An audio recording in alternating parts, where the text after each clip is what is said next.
Good evening. Welcome to our Saturday night church service here at Second Congregational Church of Greenwich. We open up the Bible and we look at this ancient book and ask questions like, why are you still important? Why do we have this book around? Why is this book so important to our culture? And we learn. We learn about who we are. We learn about why the world the way it is. And we imagine the direction of our lives, like where it's going. And that gives us hope. It gives us some sense that we're part of the process rather than just spectators in life, that there is some kind of role we have to play here. So this evening, join us as we sing, pray, and reflect tonight on Scripture. Let us worship our God. I lean not on my own understanding. My life is in the hands of the Maker of heaven. I give it all to you, God, trusting that you'll make something beautiful out of me. I lean not on my own understanding. My life is in the hands of the Maker of heaven. I give it all to you, God, trusting that you'll make something beautiful out of me. And I will climb this mountain with my hands wide open. I will climb this mountain with my hands wide open. I will climb this mountain with my hands wide open. I will climb this mountain with my hands wide open. I lean not on my own understanding. My life is in the hands of the Maker of heaven.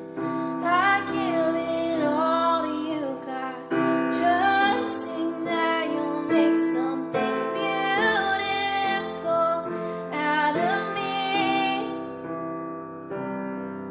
I lean not on my own understanding. My life is in the hands of the Maker of heaven. I give it all to you, God, trusting that you'll make something beautiful out of me. And I will climb this mountain with my hands wide open. I will climb this mountain with my hands wide open. I will climb this mountain with my hands wide open. I will climb this mountain with my hands wide. There's nothing I hold on to. There's nothing I hold on to. There's nothing I hold on to, 'cause I'm holding on to you.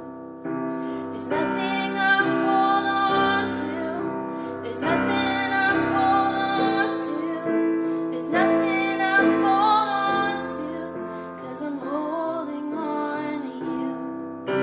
There's nothing I hold on to. There's nothing I hold on to. There's nothing I hold on to, 'cause I'm holding on to you. There's nothing I hold on to. There's nothing I hold on to. There's nothing I hold on to, 'cause I'm holding on to you.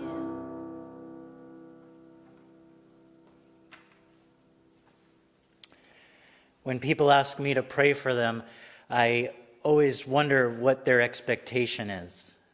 Do you think when I pray, healing is going to come, or maybe the weather can change or grades can be lifted. That's our understanding sometimes of what prayer is. And lately, because people are asking me to pray for them, I did the work of researching what is prayer, and that's what we're going to look at today. But for now, in a kind of practice, let me walk you through what the science of prayer, the science of it, so that you understand what's happening or what could potentially happen with this powerful tool God has given us. So if you close your eyes and take a big deep breath in, we're going to do this 3 times.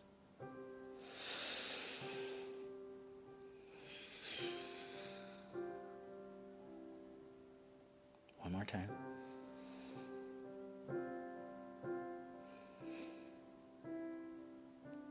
One more time.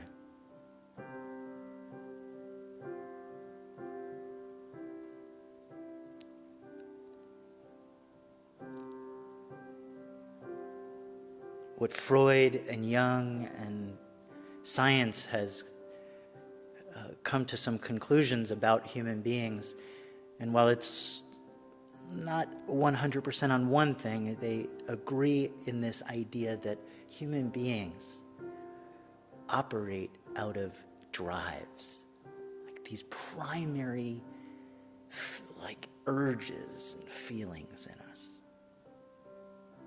Everything you know is running on some kind of power, and you eat calories, which is also another way of saying energy. You are energy. Your body has a certain type of energy. And the psychic part of you, the mental part of you that's intangible, also has a certain type of energy. They can monitor this with scientifically. They can see an active mind. And so when you pray, what you're doing is you're kind of dropping one of those chlorine tablets in the pool. Because you are energy and everything is energy, there are times when bad energy connects to you and attaches, or maybe you're in a bad mood and you're drawing that kind of energy to you. The Bible will call these things demons and evil spirits, but you can update the language to be a little more applicable. Energy.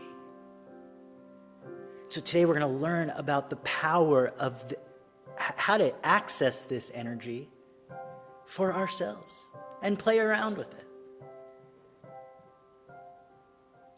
Because the human being is a very complicated machine, and way more than what this surface tells me. So in this time of prayer, we just went inside. We went inside of our bodies, observed energy, and you probably want to do a little more. Maybe you can see that it's not fully calm and well. But take these moments just like this, just like we did right now. You can do this every moment, twice a day, 3 times a day, once a day, and just check your energy. Check where the Spirit of God is leading you. Surely it's not into trouble. We're reminded of that prayer Jesus taught us to say a long time ago. It keeps us in check. It keeps us grounded and anchored in the positive energy that surpasses all understanding. Say with me that ancient prayer. Our Father, who art in heaven, hallowed be thy name. Let your kingdom come, and let your will be done on this earth, in my living room, wherever I walk, on my online classes, in my home. May your kingdom come to those places on earth, just like it is up in heaven or wherever that is. Give me today my daily bread. Forgive me of my mistakes and help me to forgive others when they make mistakes. And lead me not into temptation, but deliver me from this chaos.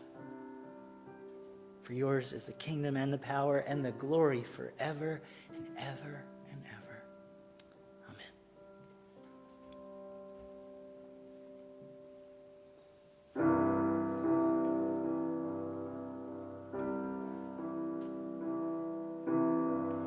I lay my burdens at your feet. I'm letting go of all the things I can't control.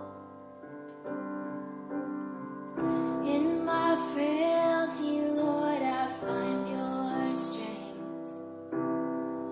I am depending on a love that won't let go. I trust you, I trust you, I trust you. Oh, you are my peace. I trust you, I trust you. Father, I trust you. Oh, you are my peace. I lay my burdens at your feet. I'm letting go of all the things I can't control. In my frailty, Lord, I find your strength. I am depending on a love that won't let go.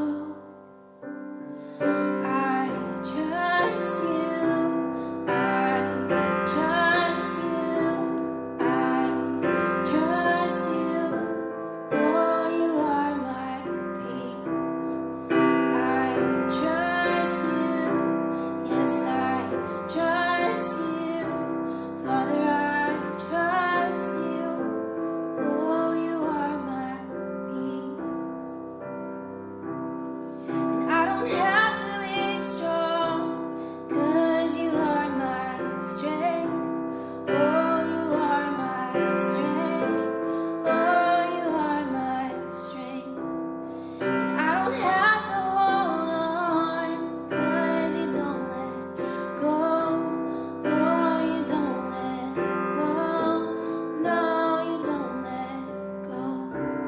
And I don't have to be strong, 'cause you are my strength.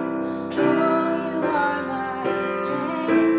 Oh, you are my strength. And I don't have to hold on, 'cause you don't let go. No, you don't let go. No, you don't let go. I trust you. I trust you. I trust you. Oh, you are my peace. I trust you. I trust you. Father, I trust you. Oh, you are my peace. And are you weary? Come and lay your burdens down. His yoke is easy, there is rest to be found. Are you weary? Come and lay your burdens down. His yoke is easy, there is rest to be found. I trust you, I trust you. Father, I trust you. Oh, you are my peace. I trust you. Yes, I trust you. Jesus, I trust you. Oh, you are my peace.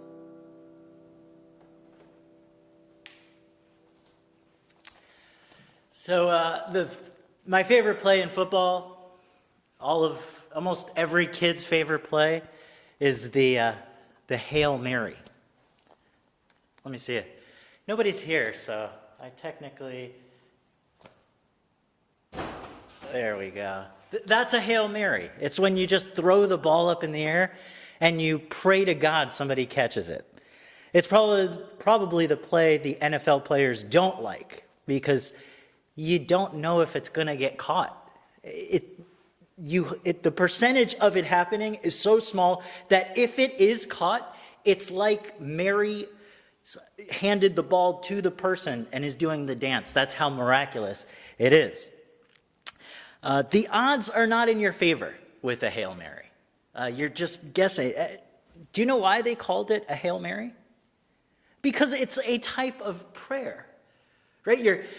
The play is this: go long. I'm going to throw it as far as I can. My friend Phil and I used to play football on the street, and we would run this, either a running play or a Hail Mary. And 50% of the time we won. We came out. But this is not the kind of play that you want to rely on. If you are a football player, you don't want your specialty to be Hail Marys. That's not reliable. That's not consistent.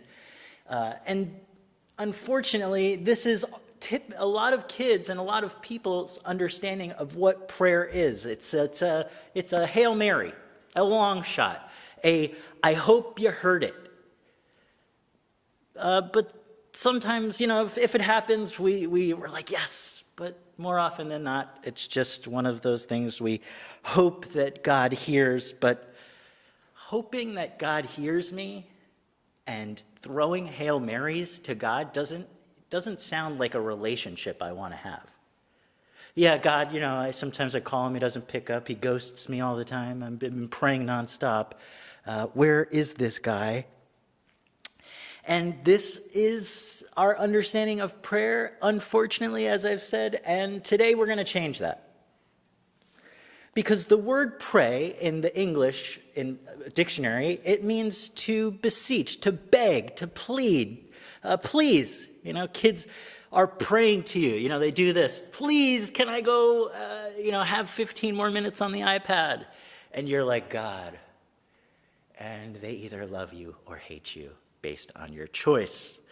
But this is not the kind of praying that is happening in Acts. When we're back in the book of Acts, we haven't even left chapter 1 yet because there's so much deep story that we need to slow down and catch up and put in our focus before we move forward. You got to figure out what's happening here. And the early church, they were a church that prayed. But when you look it up, I had to look up prayer this week because people are asking me about it, and I am always delighted and also terrified when I find out what's happening. On the news this week, there was a doctor who was on CBS News, and they were interviewing him, and he said one of the most frustrating things he's dealing with is conspiracy theories. That people are coming into the hospitals with all these crazy ideas and not even listening to what the doctor's telling them. And the news anchor observed and said, that must be really hard for you to have gone to school and did all of the study and have people just come and tell you their belief of something. That must be hard. And I laughed out loud, actually, because I said, oh, that happens to me too with the Bible. There's a clear story, for the most part, right here, and a way to read it and understand it. And then there's a version that is more, I believe this. Why? Because I'm going to show you. One word can change everything. One word. So if you look up the word pray in Hebrew, it's tefillah. Tefillah.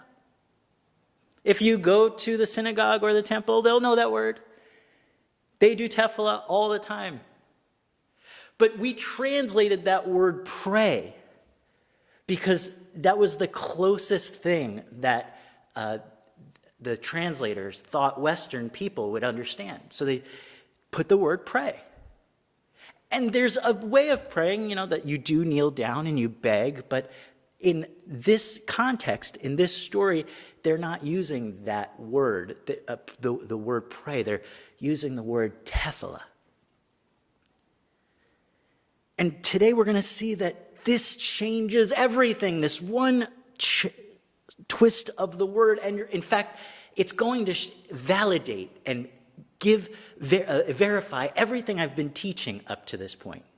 Because if you look up the the Hebrew word tefillah, and what it means is to turn inward, to look at oneself, to judge oneself.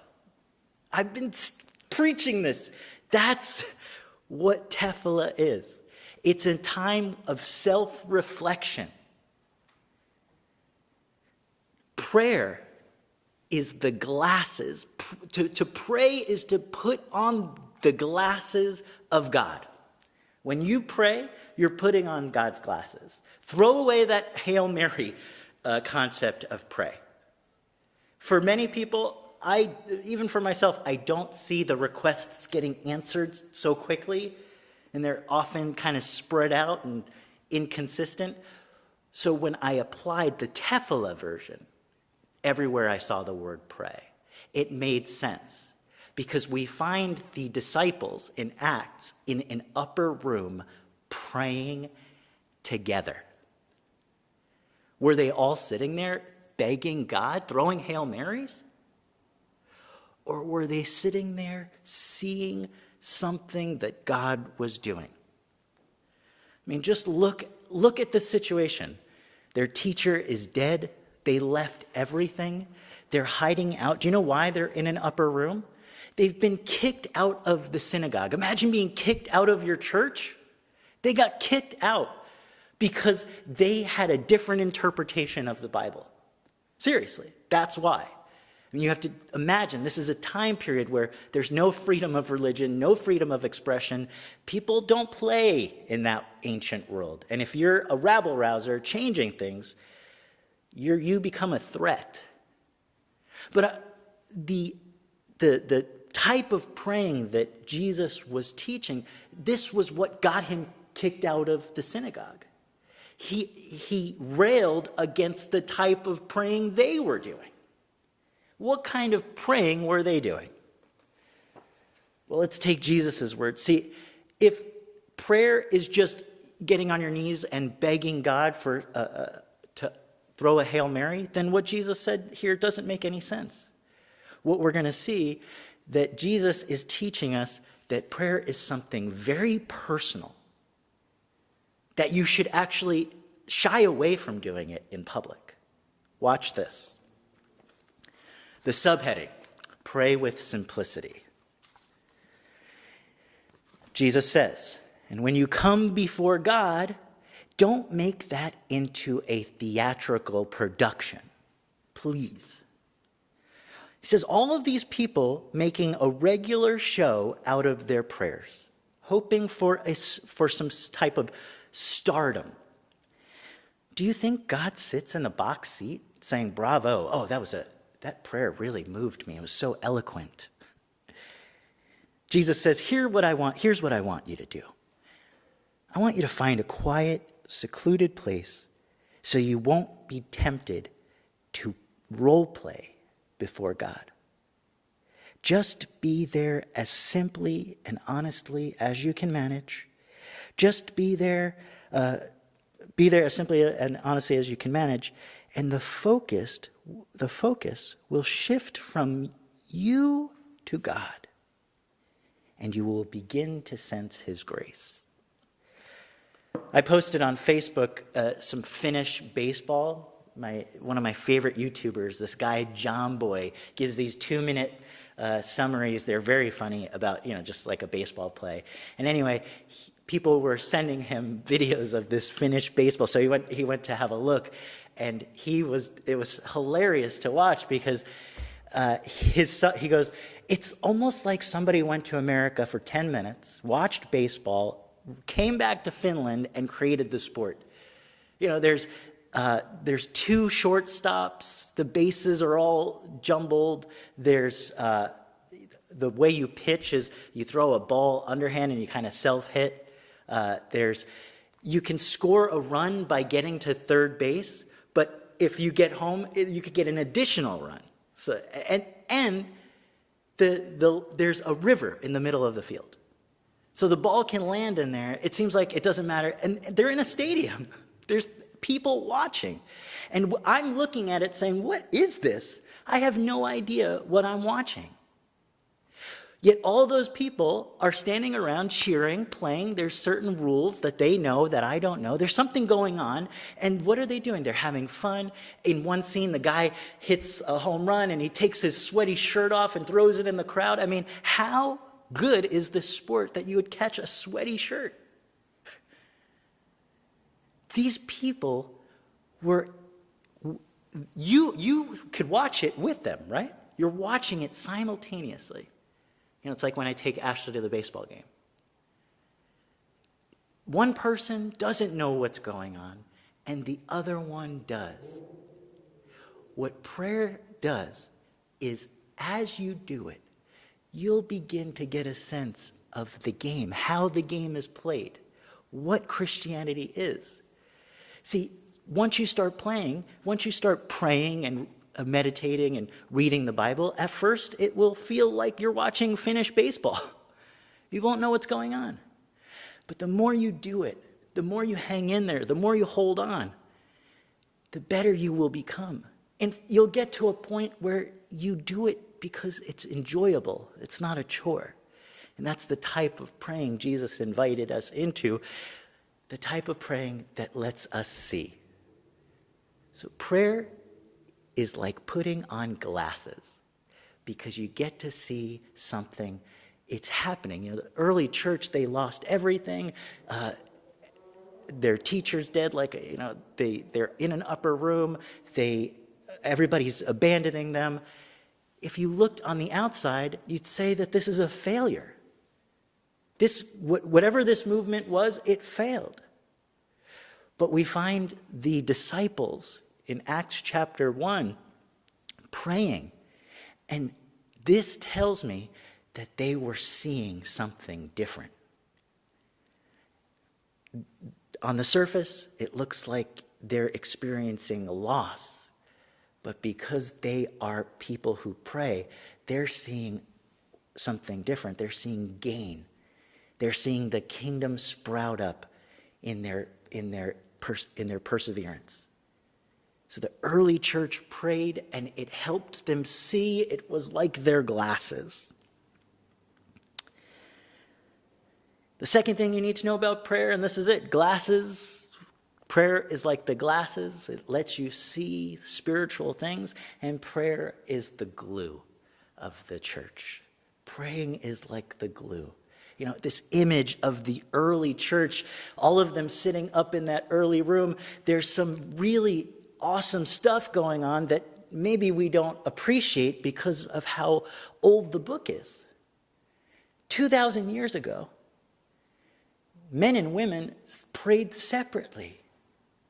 And women and children don't even get counted. You know, when Jesus fed 5,000 people, it was actually 10,000. They just don't count the women and children. In those days, women and children were seen as burdens for people. But here, watch this movement. In Acts chapter 1, you'll see that it clearly states the apostles praying. The apostles are in this room praying. And they're seeing. But it says something else, that the women, people think this book is archaic. If you can pray and stay in God's, see the world through God's eyes, you will start to do things like this. And the church, this praying church, had women in their prayer meeting to see this reality. Jesus, along his journey, even he was a little resistant to inviting. Sometimes he was mean to, a little rude. Culturally, he was acting normal. But he saw, women are just as valuable. They're God's children. We should include them in this movement. Bring them in. Bring the kids in. Bring everybody in. That's what Jesus started to do. He had these glasses on where he could see that all of God's children were inhabiting this world, not a separate people, but that we're all God's one unique family. When this group prayed, they were praying to the same thing. It gave this group of people, now we're separated. We're apart. What can bind us? What can glue us together? What keeps us going is the prayer. You talk to me and I'll pray for you and you pray for me and you're on my mind and we're walking through life together. I'm praying for you. You're praying for me. This keeps me in a state. Jesus comes along and what does he do? He says everybody's blind. And Jesus' hope is just to gather them all together and teach them how to see. Teach them how to love one another. And today, just in this simple glimpse, little window into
All right, did you type it out and let everybody know what's going on? We had a technical glitch. See, this is good. It's good that we, this week my wife was telling me, Sean, is there a way that you can make it easier for people to remember some of your points? So I said, okay, let me work on that. And if you got disconnected or kind of lost focus, prayer is like putting on the glasses. It's not a Hail Mary pass of begging or asking God. God knows what you need. You don't need God. Jesus says you don't need to ask God for anything. He already knows. So when you pray, it's a reflective process. Put on your glasses. Can I look at myself? Can I look at this world around me? And you're going to see it through God's eyes. And when you pray, you'll find that prayer has this stickiness where, you'll go to church with somebody maybe that you would have never, ever talked to or connected with, but because you share this belief together, because during the week when you pray for one another, you're connected that way. Prayer is a glue. And this is all talking about things spiritual. Paul writes here in Corinthians, he says, the unspiritual self, just as it is by nature, can't receive the gifts of God. There's no capacity for them. They seem like so much silliness. Spirit can only be known by spirit. God's spirit and our spirits in open communion. Friends, if you've never experienced the voice, the feeling, the presence of God, I just showed you how to do it. It's through tefillah. It's through prayer. There's only one way, and God has given every human being the capability of doing it. I don't need anything to do it. I just need this. And when you do this every day, watch. You will find that the way that you see God and the world and your life will change. And the relationships around you, the people that you're praying with, you will form bonds with them that will keep you together no matter what. Prayer is the glasses and the glue of what it is to be a Christian, to know that. So this week, let's live that out. Let's try. Glasses. I put a nice picture up on my, I sent it out to you. I'll put it on my Instagram to help remind you. But these little things in ancient Israel, if you go to, if you see, they have like a mezuzah, on their door. Sometimes they wear string around their arm, something on their head, those tassels around their waist. All of those things were meant to remind people about the commandments of God. And what Jesus wants us to do is try to remember without anything, simply by using the God-given ability to pray tefillah style. Well, before we head out, and I hope that inspires you, we want to leave you with one more song. Ellie's going to send you off with an inspirational note.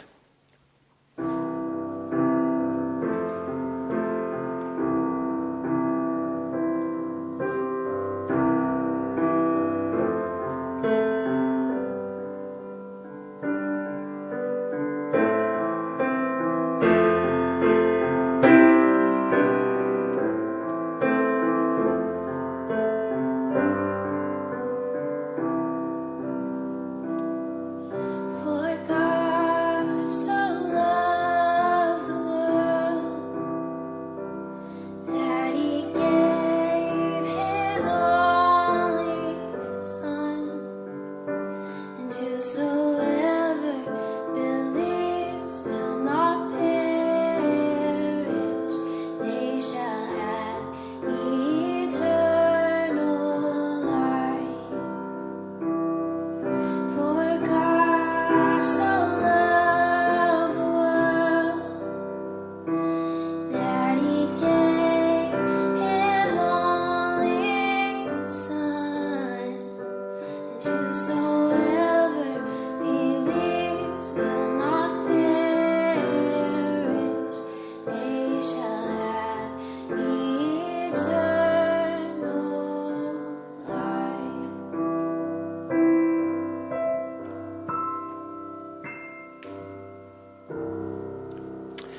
Thanks for joining us. Sorry about the little technical. We're just a little church trying to bring you a big message. We hope it helps. I want you to go in the name of the Father, Son, and Holy Spirit. You are the light of the world. To become the light, you got to dig inside. And once you find it, people will just be walking up to you because they'll sense that magnetic energy of joy and hope that you carry within you. So remember, if I try to read this book without my glasses, I can't even see you right now. I won't be able to see anything, so I got to put on my glasses. If you don't like anybody at your church, why don't you start praying for them? Jesus says, pray for your enemies. And you'll see, once you're in that person's presence, the whole exchange will shift. Look at people. Pray for the people who are helping. Really try. This week, I'm going to put out a mid-week video that where I can walk you step by step what I do when I pray. It's a little longer, it's a little technical, but I've just created a system where I can sit for 10 or 15 minutes. I'll make it 5 minutes. We'll start out at 5 minutes, but it's just a practice to kind of get you to be comfortable getting to this state. And once you do, there's a wonderful story of this guy named Brother Lawrence who had incorporated prayer into his life so much that he said he never left that state. He could be washing the dishes, playing with the kids, eating dinner. God and him were always in communion. And I would love, that's one of my personal goals, is to get to that state. And I hope that all of us would pursue that. I will see you next week. God bless.